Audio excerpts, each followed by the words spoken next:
Doe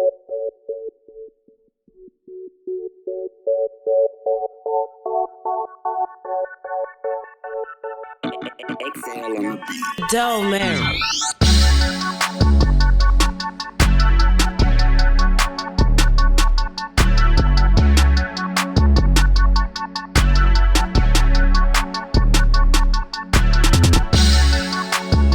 Boy Sweetlick back with another Sweetlick Weekly. Special guest today. I don't know how to describe. We do so many different things. You know what I'm saying? Entrepreneur, barber, dog trainer, motivational speaker, or runner, or whatever you want to call it. With my guy Will Jones in the building. Peace, fam. How you, bro? I'm good, man. Finally sat down, man. We out in a little rainy day, but you know what I'm saying? We're gonna knock it out today. Yeah, man. We make it happen. But for the people who don't know you in this Charlotte area, tell the people about you and stuff. Man, you know, I'm Will Jones, man. Charlottesville, been here since '06, from Atlantic City, Pleasantville, New Jersey. I lived there when I moved away, about 23. About 23, I moved away and moved down here. I grew up like most of y'all in Charlottesville, man, right outside the situation or in the situation. So, you know, I come from it. I come from the. So how'd you pick Charlotte for all places to move to though? My wife is from here. When we got engaged, she was studying at UVA. Okay. So it was just easier for me to relocate than to have her transfer schools. Okay. Cause it's always a story when you move to Charlotte, man. It's always something, man. It's gotta be. She from Albemarle County. Yolanda Coles. She from Albemarle County. Grew up in county schools. You know, real smart girl. Okay. So how'd you become one of the top barbers in Charlotte too, man? That's one thing I wanted to ask you. You always get that award. You're always in the top 5, man. Definitely top 5. I put you in the top 3 though, but. Yeah. How did I become one of the top? I mean, like anybody become one of the top. You know, you work hard. You put that time in, man. You study. You get styles from different places. You merge those styles and make your own something that stands out. And so you just, you know, you bring something different to the game, like some of the young cats is doing now. You know, but I came from somewhere else, and I came with a swag that was sharp, like I actually am good, and then I had a style that was a little different than Virginia haircuts. And so I think it just naturally stands out. If it's good, if it ain't, then it's just hard. I honestly, you just took over Charlotte, but it's kind of hard for like somebody like out of town to just come. Because if people didn't know you, they'd probably be like, yo, he might be from Charlotte or something. Yeah. You know what I'm saying? Yeah. Like, I think it's just networking and stuff like you do, but it's just kind of like. Yeah, I think I just was always really. I stayed in my lane, and I was always respectful of everything that was like I was a little older. I mean, I was 24, so I was still young. But when a 24-year-old like moves to another city, they got like a different perspective, and so they like approach it differently. So like if I met like a dope man, like I ain't meeting him like, man, fuck this nigga. You know what I'm saying? Like I'm like, nah, he might be one of the cats in this city. And so you just respect everybody because you know it ain't no different than home. And so I think I just approached it differently, which allowed me to be accepted and then not be a competition. Okay. Yeah, because barbering definitely is a good trade to have, man, especially for like if you don't want to go to college or, you know what I'm saying? Yeah. It's always good to have a trade though. Yeah. You can't beat that, bro. And in every shop I worked in, I was giving it, like, I was showing cats what I knew. So I was never like hoarding. I wasn't like trying to get all of the clients and then not giving nobody like how I use my comb or how I do this differently or how I use the razor. Like I ain't keep that stuff to myself. So I didn't make a competition with the barbers. So I ain't get nobody bad mouthing me like that. Okay. I think that's what made it feel like, you know, you wouldn't know that I ain't from Charlottesville. That's a bet, bro. Well, let's talk about some more up-to-date type stuff. I know you one of the co-founders of what's the Prolific running group? Yes, sir. And you got the dog group too. Mm-hmm. So can you tell the people how that came about? You actually had me out there a little bit. I was running for a couple months, man. I was trying to get my slim on. Yeah, Sweet actually was real committed. He was actually coming out there earlier than everybody. I switched my job over, man. I switched my job over there, but then I got a little complacent. Nah, but you showed some solid commitment though. I'm coming back, man. I'm done summertime. I'm definitely coming back. I need that summer body, man. I'm looking forward to it too. So Prolific is actually like, it's not. Prolific was started, man. Me and a couple other cats, Ben Campbell,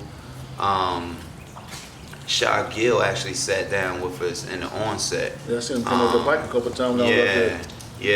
And so we just started Prolific as a brand that we wanted to use to inspire like our people, like use art, use clothing, we just wanted to really like create a brand that spoke to like dope people, awarded dope people. And then, Run These Streets had already been going on. Okay, so that kind of merged, man. And then I was like, you know what, I think we should name the Run Crew Prolific. And so once we did that, it was because the Run Crew like represents the brand well, like what we wanted Prolific to be. And that thing, the Run Crew is. Blew up too, bro. Yeah. Definitely, man. And so, the Run Crew really was just something we just tried to do, man. We just wanted to see ourselves in the streets, honestly. Like we really just wanted to run through our neighborhoods and like see ourselves and be seen. Like I wanted those young boys in Garrett to see a black dude running. Yeah. Like literally, like that was my only reason. The crazy thing about it, we always had that stigma from the August 12th thing. Yeah. From all that racism, and now we got like black and white people really coming together and doing something together on a regular basis. Yeah. I thought that was special too. That's one reason why I came out there too, though. To be honest with you. Yeah, man. I think that. But ain't anybody racist. Ain't anybody fighting against each other. Exactly. You know what I'm saying? We all one. You know what I'm saying? Exactly. And I think there are some solid white people here that are looking for places to put good energy. Yeah. And so, the Run Crew just happened to be an opportunity that worked. It just was like, oh, I run. Oh, these black people are running this. Let me just go and be a part of this. Like, it's kind of like a family too, man. Yeah. When I came out there, like, you got people, you know what I'm saying, just motivating you, like. Oh, it's solid, man. How you fight through them hills and stuff, man. Oh, it's solid, man. We really formed something special, man. Like those hills bring. Oh, it's man. the suffering. Like when you suffer with people, it's just like football. Yeah. You was on a football team. Yeah, definitely. And so when you suffer with cats, but now imagine you suffering with cats as an adult. Like when you was a kid, you suffered with them, but you missed all of the important lessons that your coach was trying to teach you. But now you know those lessons. So now when you suffering together, it's like, oh, like we got something real here. And so I think the Run Crew is really special, man. Yeah, more people should come out there, definitely, man. For sure. All ages. Yeah. Definitely, man. But it's early in the morning, I ain't gonna lie, it's a little early. But y'all got to join in the evening time too, though, now, don't you? We about to have an evening run. Jessica Carter just hit me. Okay, yeah, I gotta get Jessica Carter. She's doing some big things out here. She just hit me and she said that her young girls wanna get out there and run. And so we looking at doing a Wednesday. Jessica is listening. Okay. We're looking at doing a Wednesday, like about 5:30 run with them. So that'll give some more opportunity for some more people to come out. Had the young girls running through. I think that inspires some more cats. You definitely get them girls out there, man. I gotta get Jessica on the joke. I like what you're doing. Yeah. My man George too out there in the country. He doing a little bit too, Both man. of them, man. They doing big things. I gotta holler at George too, man. But I'm gonna see him for the summer coming up. Yeah. BCBA coming up soon, so. But definitely, you was about to plan a big run from here to on the East Coast. Yeah, New Jersey, back home. I'm going back home. So can you explain to people what you trying to do? So what we are going to do, my grandfather is still alive, so hopefully I can get this done before he leave. He 81, and he was like. You want some Forrest Gump type stuff? Yeah, he was who unconsciously inspired me to run. Like I would see him doing run. So I've seen some people do some amazing things like in running. I've seen some white guys specifically do like these challenges where they will run 300 miles in like 5 days. I seen this one cat that I rock with really hard, Tony Riddle. He does barefoot style running, which I also do. But he had a challenge for himself where he did 30 miles for 30 days. And so I was like, man, if this joker could do that, I could do that. So and what's your actual plan? The challenge just came to me in the shower one day. Could you run home? Like to yourself, like almost like looking in the mirror, like, you think you can handle that? Could you run home? And then I looked it up. I looked up the mileage. It was like 320 miles. I was like, shh. So you prepping for that right now? So we gonna get it done, man. So when you gonna plan on doing that? When you gonna start? It'd be nice if we did it either leaving winter going into spring next year, or leaving summer going into fall next year. I don't want it to be like just hot. Yeah. I would rather it be like a cooler morning to start, because you're gonna run 30 miles straight. You need to be on your feet for at least 4 hours. Woo. If you chilling. I'm gonna need a little bit more time. Yeah. Yeah. Do about 30. So the way I'm gonna break it up, instead of just running straight home, I'm gonna recreate what we did here. So like the route that I made here was connecting some of the popular hoods in Charlottesville. Yeah. So we'll pick 10 cities along the way up the East Coast. So we'll do like DC, we'll do something in PG County, we'll do something in Baltimore, Delaware, Philly, Camden, and we'll make a 30-mile route. And we'll map out all their hoods, all the historical landmarks, and then hopefully we'll just incite the city, and people just come out and run it with us. Deep, man. I might have to get on that, bro. Yeah. I don't know if I'm gonna run it, but yeah. I might be behind door man with a camera or something, you know what I'm saying? It'll be a thing. Right along. It'll be a thing where we're gonna have 11 days straight, and we're gonna have the days mapped out. You can say, you know what? We're gonna come to DC when y'all run DC, or we're gonna come to Baltimore when y'all run Baltimore. I ain't even gonna run well, we just gonna record, or I'm gonna come and run 5 miles. You can do whatever you want, but you could come and just be a part of something. I think it's gonna be amazing. Dope, man.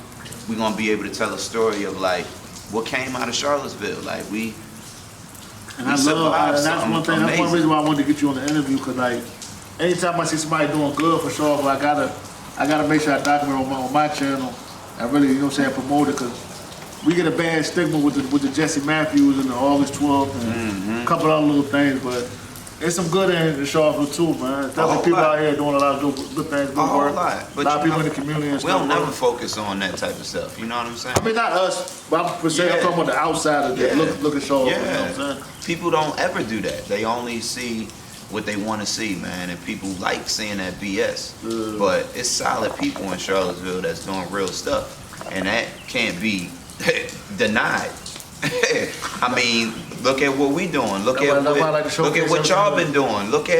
We got countless. Look at what Burt been doing. We got countless. Listen, man, one thing that we can show is proof that we have always done for our community. Definitely, bro. Black people have always done for their community.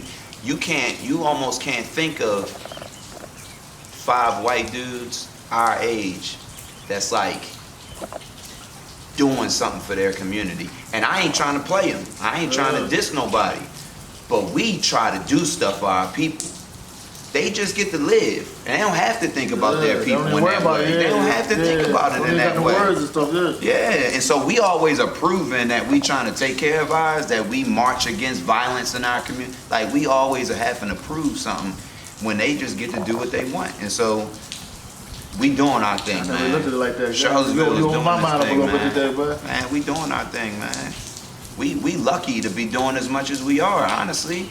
We fresh out of this. And sometimes I feel like I don't do enough sometimes, to be honest. Listen, bro, my wife's grandmother, who just passed when my sons were born, they 8. She passed 8 years ago. She didn't go past 4th grade because of slavery. Because of coming out of slavery. Like, her father was in school when they desegregated.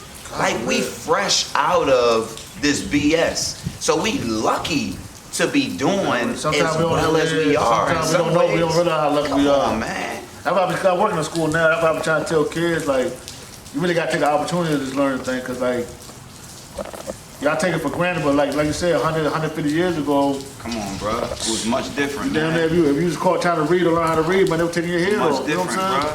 Like, they holding us to the standard that ain't even fair. We brand new in so many respects. Like, we just been able to some of our families, we first generation college graduates. You know what I'm saying? Like my wife is first generation. I ain't even graduate college.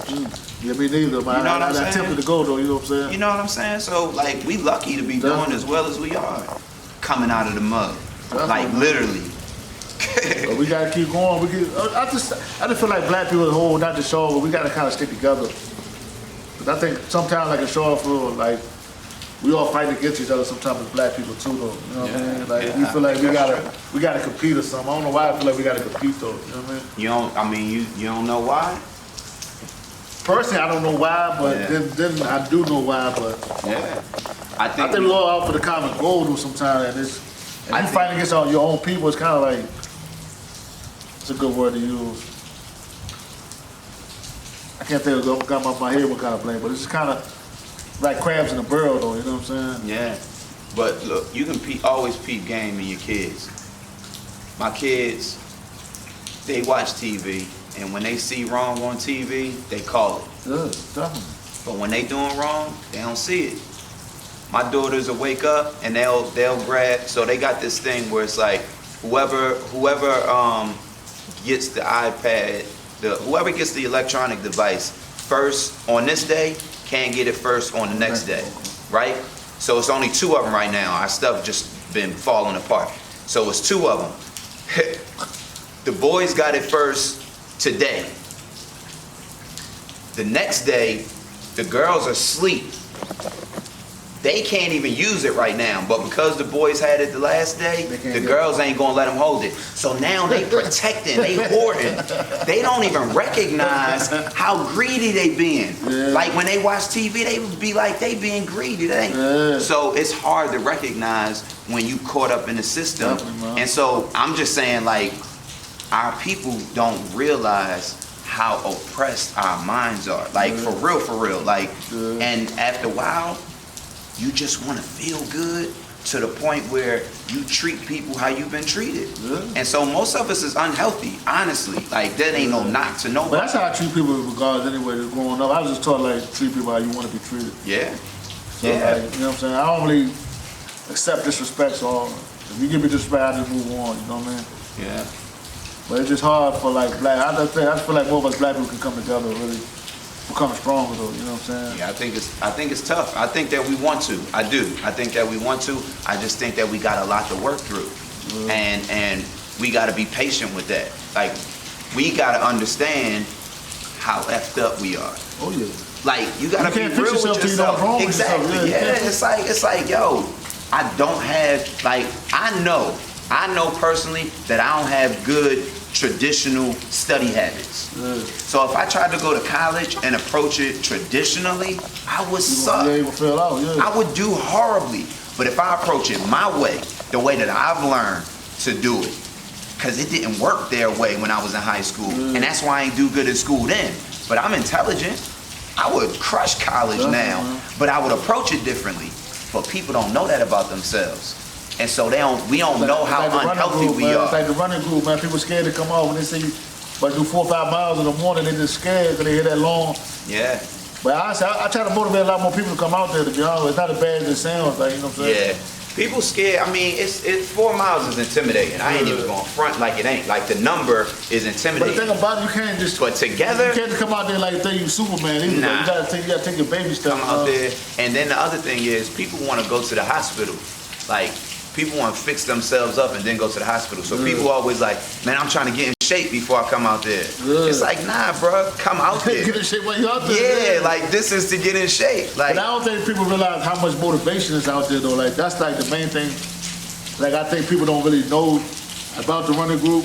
That's how everybody's there for like everybody else. I'm gonna keep it 100. Like people come back. Like I remember when I was out there when I was struggling. I'm gonna keep it 100. People was coming doing their miles and coming back to get me like. And you might have to keep it 100 you know what I'm saying? too. People are scared of that. People don't want to be vulnerable in that way. Man, I'm trying to tell you, they motivated me to come back. We was too cool. When I came out there, people motivated me like, come on, let's go. They coming back to give me like, come on. Yeah, we're a team. Like, come on, like this. Exactly. And some people are intimidated by that because it make you feel like they don't want to be last. People don't want to be last. They don't want to feel like somebody waiting on me. But it So I definitely think helps. that's It definitely helps when you got intimidating. that motivation in your back, though. It definitely helps, I'm bro. telling you, bro. It's definitely a good feeling. I done seen people dead, honestly, like dead in the water. And when that motivation get around them, man. they back to running, bro. Man, like a new person, bro. I promise you. And then they get back to that line and they like, yo, I ain't even know that I had that much in me. Definitely. And bro. so I think that it's just an experience that unless you come out there, you ain't gonna really understand what people is like sharing on social media. That's for certain. Yeah. That it honestly look kind of weird on social media if you ain't never been out there. But I'm 'Cause it's definitely telling you, man, people gonna motivate. People that don't even know you just met you that morning. Yeah. That's the crazy thing with me. Yeah. I never thought that people just, you know what I'm saying, don't even know me, be like, man, come on, man. I got you, come on. Yeah.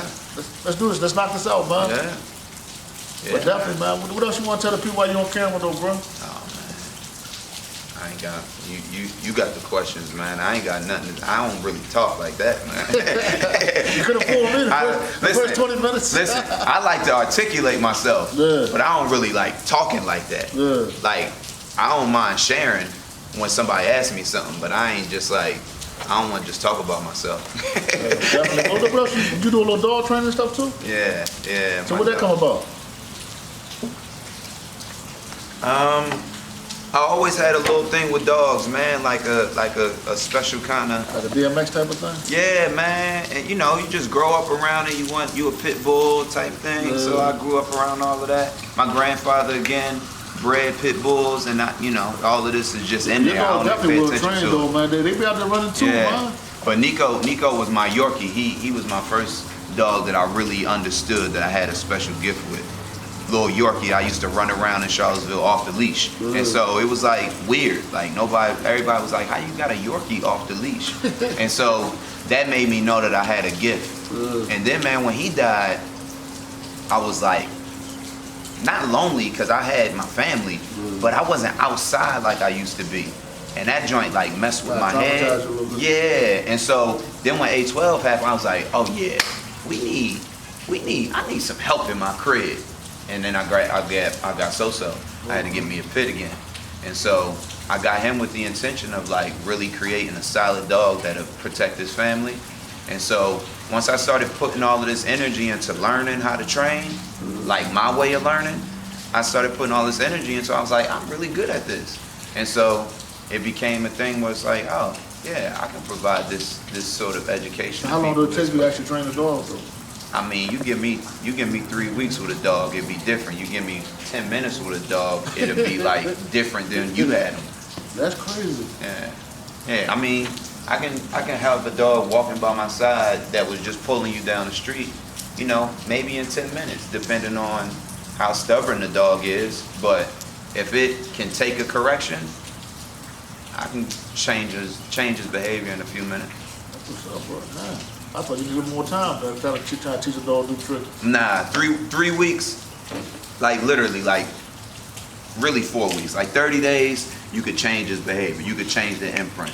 You could, man, have a dog brand new, man. A dog that wouldn't listen to his master running all around, or leader running all around, will come and sit down until you tell him to move. With dogs moving around and everything. Man. So how long did it take you to actually learn that, though? Once I started learning something, man. That's it. I mean, you asked me how I become good at cutting hair, man. I invest in my craft, man. I just find the information, man, and I just keep finding it, just like run. I mean, all of the same stuff, man. Once I get invested in something, I'm gonna find out how to be like really good at it. I ain't trying to even be the best, but I want to master that thing. Like I want to be good at it, man. And so dogs really is like, it's a spiritual thing too. Like they really show you who you are. And I've been doing so much inner work, like making myself better. Like I just had like this awakening at like 30 something years old. Like, and so now dogs have helped me recognize like he's anxious because you anxious. Like he's not disciplined because you ain't being disciplined. Like if that dog don't stay by your side when you say sit, it's because you ain't taught it to stay by your side when you say sit. You have done something to make the dog think that after you say sit, it's okay for them to go and do what they want. And it's because you ain't paying attention. So you pay attention for 3 weeks, Pay attention for 3 weeks. Sit. Every time you move, sit. And you give them some other, of course, you exercise them, you let them play, you feed them right. Like, you take care of them and then you correct them, it's a guarantee that dog will listen to you after 3 weeks of you paying attention to him. It's a guarantee. And so any issue that our dog got is our issue. When your dog don't listen and is messing in the house, it's because you ain't paying attention to it. Don't no dog want to pee in the house. It don't want to. I didn't know that. It don't want to do that. Like when it's in the whelping box, his mom teaches him to go use the bathroom over there. And even when she can't teach him to do that, she clean it up herself. They don't want pee around them. So when they do that, it's because you ain't taking them outside, or you're not letting them get it, like you're not giving them adequate time, like you're not doing something. You're not providing for them. So it's usually our fault. I might go give me a dog now, man. I'm kind of a fish guy, man. Since the pandemic, man. I love fish, man. I got a free fish tank. I've been messing with like cichlids ever since, man. Word, I love Definitely, fish, man. I was an African cichlid cat too. I got a bunch of African cichlids. That's crazy, man. I might have to go get me some more, bro. But I might get me a dog now. Now that you said that, bro. That's crazy, man. Take your time, man. Don't just go get no dogs. Big responsibility. I just want one. I don't need a whole kettle or nothing, man. I just need one, bro. Yeah, just wait though. Take your time, man. You ain't got time to walk with the run crew. Don't get a dog yet. Oh, you got a dog, man. You gotta walk him 3 times a day. If you want a good dog like So-So, you gotta take him outside at least 3 times a day. Yeah, see, I don't need a dog. That's what I'm saying. I can't even get out myself 3 times a day. Let alone take a dog out. Yeah. So it's almost impossible to have a good dog. It just ain't gonna work. And it ain't your fault. It ain't the dog's fault. Timing, man. Your time, yeah. Timing is everything, yeah, bro. man. That's it. And people gotta be honest with themselves. Like, you don't need a dog. You don't need one. You ain't gonna be a good leader. Definitely, man. You don't need a kid. You ain't gonna be a good leader. Chill. Lord Jesus. That's a different subject for a different day, buddy. Chill, man. Definitely though, man. Before we kick out, man, what else you want to tell the people before we kick out the interview, bro? Nothing, man. I really don't. I mean, I'm sure it's something else to say. Where can people find your social media at, though, man? Ilway the King on Instagram. I think it's William Jones on Facebook. Yeah, man, Prolific. I do have something to say. Prolific, man, we building a community. Like, our intention is just to make our community better, honestly. Like, we ain't got no funny business going on. Like, we really are trying to help people's lives change, man. And we have these experiences through Run. It just happens that we use Run to have these experiences that are life-changing.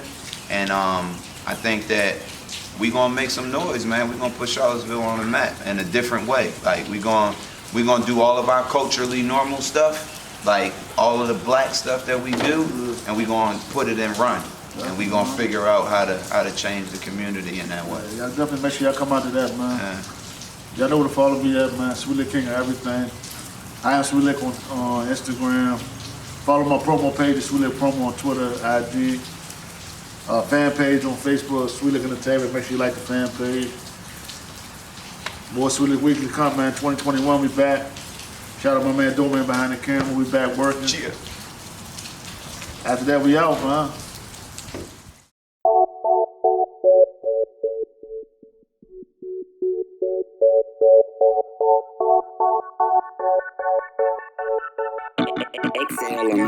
Doe man.